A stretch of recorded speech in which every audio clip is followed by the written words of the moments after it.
I owned an RV that I would use all the time as a camper in the woods behind my house. It was a piece of junk, but I would only drive it out a couple miles, then park it and hang out for a few days, so it didn't need to be anything special. Around 4 years ago, I took this RV out into the woods for a normal weekend of camping. I drove out on the dirt road about a mile, then pulled off into a small plot in between all of the trees and set up camp. I made a small fire and brought out chairs, then sat back and had some drinks. I'd take friends out with me a lot, but they weren't always able to spend several days away, so this was just some time I was spending with myself. As night started coming in, I put some more fuel in the fire pit. Just after the sun had fully gone down, I heard something moving around outside my camp. It didn't sound like any wildlife. It sounded more like a person walking somewhere out in the trees. I looked out in that direction, but didn't see anything. This went on for around 20 minutes, hearing what sounded like someone walking around my camp. I put out the fire and went inside the RV, locking it up for the night and checking out the windows over the next hour, but still never seeing anything. From all the times I'd come out into the woods, I'd never once had someone come across my camp, so this was not a normal occurrence. Also, knowing that they were wandering in the dark without a flashlight was even less normal. I double-checked the locks before going to bed, and thankfully, I got a good night's sleep. In the morning, I got up and made coffee, ate breakfast, and spent a couple hours in the RV before going outside.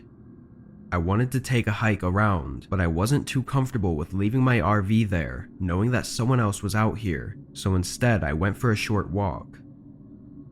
I went out where I had heard the person from last night, looking for any shoe prints to confirm that it was actually a person, but from my quick search, I didn't find anything helpful. I don't know if it made me more or less uneasy, but when I got back to the RV, I brought out my handgun and strapped it to my waist, just to be safe. When it was night again, I started up the fire pit and tried to take my mind off of things. I sat outside for a while, I want to say probably an hour, and was relieved to have not heard anyone. I had a beer and listened to the calming sounds of the woods at night until I got sleepy. I stood up and went to put out the fire when I saw a figure in the corner of my eye. My head quickly shifted to look at them. They were standing between the trees, maybe 25 feet away, glowing in the faint light of the fire pit and just watching me. Only a moment passed before they turned and walked away, leaving the light. I was really creeped out, and not hearing any more footsteps or movement only made me more paranoid about where they could be. I picked up everything I had outside and put it in the RV, then put out the fire and locked myself inside again. I was even thinking about fully packing up and heading home in the morning, because this just wasn't going to be a nice time anymore. Whoever was out there had now come by my RV twice, and neither time did they say anything or introduce themselves. I stayed on watch for a couple hours, checking the windows multiple times and listening intently. It was during the third hour, while I was nodding off in my chair, that I heard footsteps approaching the RV. They were walking quickly, going right up to the door. I stayed quiet, clutching my pistol and hoping for them not to do anything. There were a few odd seconds of them not making a sound, but just standing on the other side of the door. Then they slowly walked around the RV, then quickly ran away. I stayed awake until the sun came up, and as soon as it was clear enough to drive, I got the RV ready and drove home. Whoever was out there had to have some sick plans for them to be coming up to my RV like that in the middle of the night, and I knew that if I stayed, it would likely have ended up really bad for one of us, and I wasn't going to take my chances for it to be me.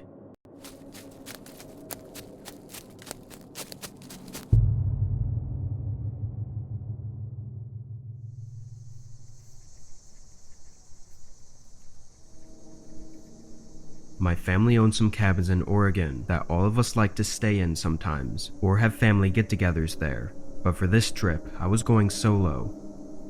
I had just turned 20 and I'd never been camping alone, and I figured camping somewhere near the cabins would be perfect in case something were to happen. I drove an hour there, then walked 30 minutes down a trail that led to the cabin I would be staying by. As I walked up to it, I noticed one of the windows was missing. There was no glass on the ground. It looked like the entire window had just been taken out, which was a very unexpected thing to see. I didn't plan on entering the cabin, but I had brought the key for emergencies, and this felt like something I should investigate. But I was even more confused when the door opened without me unlocking it. I walked in, and right away it was obvious that the place had been broken into.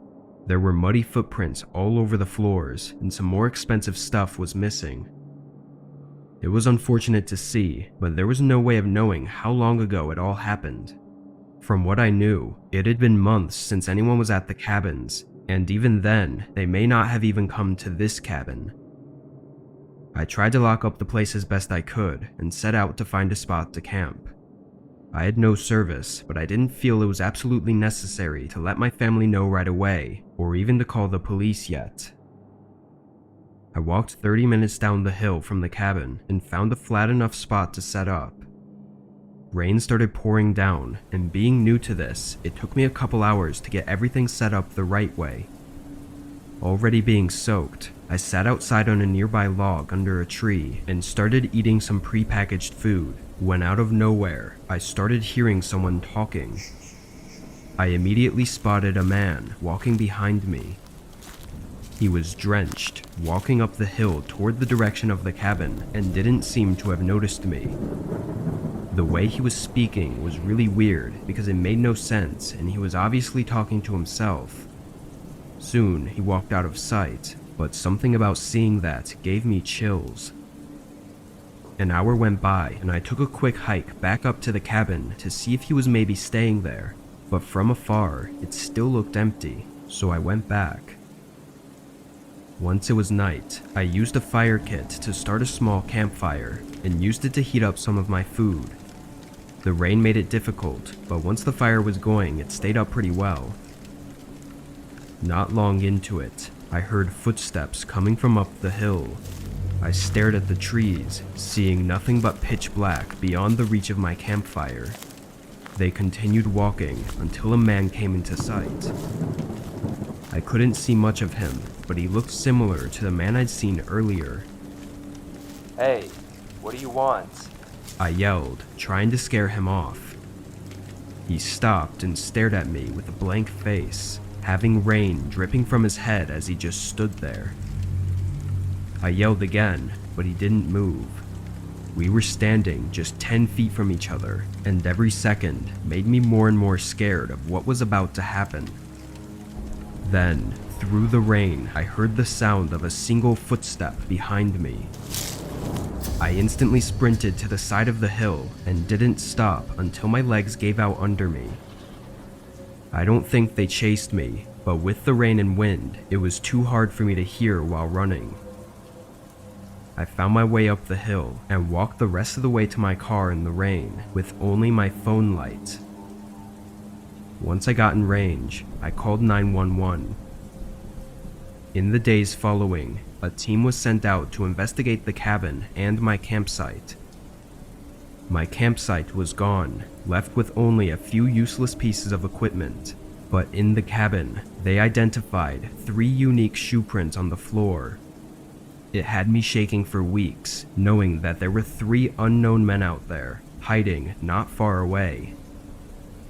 Nothing else was found, and it was all said to most likely just be a robbery because they didn't chase me, but who knows what they would have done to me if I had stayed there.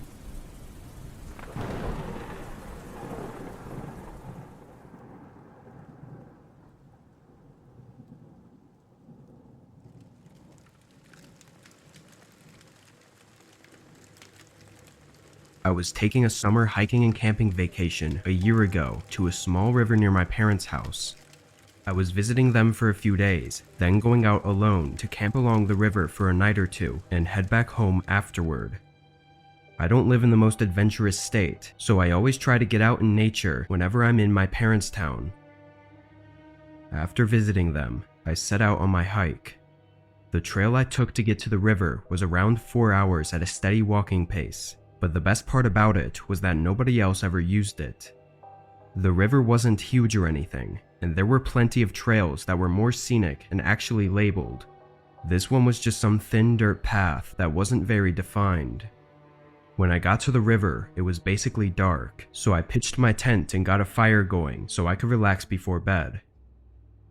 As I sat there for a few minutes, I started hearing footsteps coming toward me. I looked over, and after a minute, a man appeared from the trees. He waved at me and came over to my campsite with a smile. He looked like a normal man in his early 30s, though a bit dirty and unkempt, like he'd been camping out here for a while. After introducing himself as John, he made small talk with me, telling me that he was camping not far from here. I went along with the talking just to not be rude, but the whole thing felt off. Eventually, the man said goodnight and walked away. I watched as he went along the river with his flashlight, but after a minute, the light shut off and there was nothing else after that. I didn't think that much of the encounter initially, but the man definitely had something off about him. What worried me the most was how he had come up just a few minutes after I got the fire going. He had to have been really close by, like he was following me or something. I chalked it all up to my nerves and told myself it was just dumb luck that he was out here. After all, he came up and introduced himself, which I assumed he wouldn't have done if he had any bad intentions. I smothered the fire and stayed up in my tent for a while, then fell asleep. I woke up at sunrise and spent the day hiking along the river. Strangely, I never saw any other campsites though. No signs of fire or tents being set up, not even in the direction I'd seen the man walk in. I figured he must have been further into the forest, but it only made me slightly more nervous. I got back to my tent just before dark and was surprised to see John sitting next to my unlit campfire. Can I help you? I said. He smiled and said he was waiting for me to come back because he had found something down the river. He got up and started walking, urging me to come with him and see for myself. I hesitated. I'm gonna stay here, John. I'm just a bit tired. He turned around and looked at me with that same smile and asked me again to go with him. We looked each other in the eyes for a long couple seconds, and I knew for sure that something wasn't right. His smile began to fade, and he asked me one more time in a less friendly tone. I chose to not say anything, and after a moment, he turned around and started walking toward the river. As I watched him, I saw the outline of a small gun poking out of his shirt like he had shoved it in the back of his pants. While not uncommon to bring a firearm out in the forests, I'd never known any hiker or camper to have it uncomfortably in the back of their pants belt with their shirt on top of it. The only reason would be to have it concealed from other people's view, which as far as I know, shouldn't be the main concern when going deep into a forest. After seeing that, I started getting everything together and was walking back within the hour. Thankfully, I was able to stay on the path in the dark and made it back to my car after 4.5 hours of walking. The more I think about it now, the more terrifying that encounter was. I'm almost sure he had followed me to my campsite, but I don't know for how long or if he was stalking me the entire time I was there. Him trying to lure me out to the river was almost surely an attempt at something awful, and I think that if I hadn't left when I did, he probably would have come back later in the night, and I never would have been seen again.